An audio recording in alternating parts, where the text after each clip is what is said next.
আজকে ঠান্ডা একটু কম, সূর্য উঠেছে, অনেকটা রোদ আছে এখানে।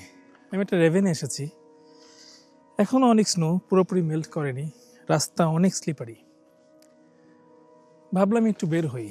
এই রেভেনে অনেক গাছপালা দেখা যাচ্ছে, কিন্তু একটা গাছেরও কোনো পাতা নেই। একটা নতুন আইডিয়া নিয়ে এসেছি আজকে।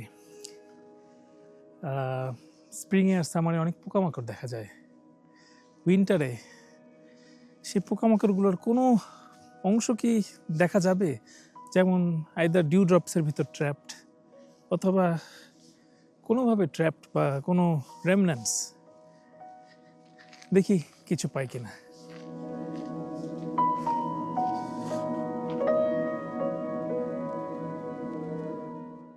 গাছের কোনো পাতা নেই, সবুজ বলতে গাছের বাকলেই বেড়ে ওঠা শ্যাওলা শুধু দেখা যায়।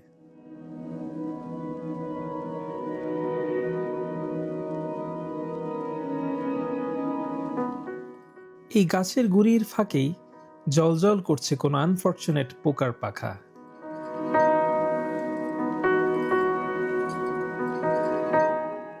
মাকড়সার জালে আটকে আছে এক লাল পিঁপড়ার ছোট্ট প্রাণ। এরকম রেমন্যান্ট বা পড়ে থাকা অংশ একটু খুঁজলেই অনেক দেখা যায়। একদম ক্ষুদ্র অথবা আরেকটু বড় মাকড়সার জালে ঝুলে থাকা, আবার কিছু হতভাগার শুধুই উপরের খোলস, ভেতরটা ফাঁকা। কিন্তু আমার মনে হয় সবচেয়ে কষ্টের মৃত্যু কোনো শিকারীর দ্বারা নয়, বরং গাছের আঠালো রসে আটকে থেকে ধীরে ধীরে মৃত্যুর কোলে ঢলে পড়া।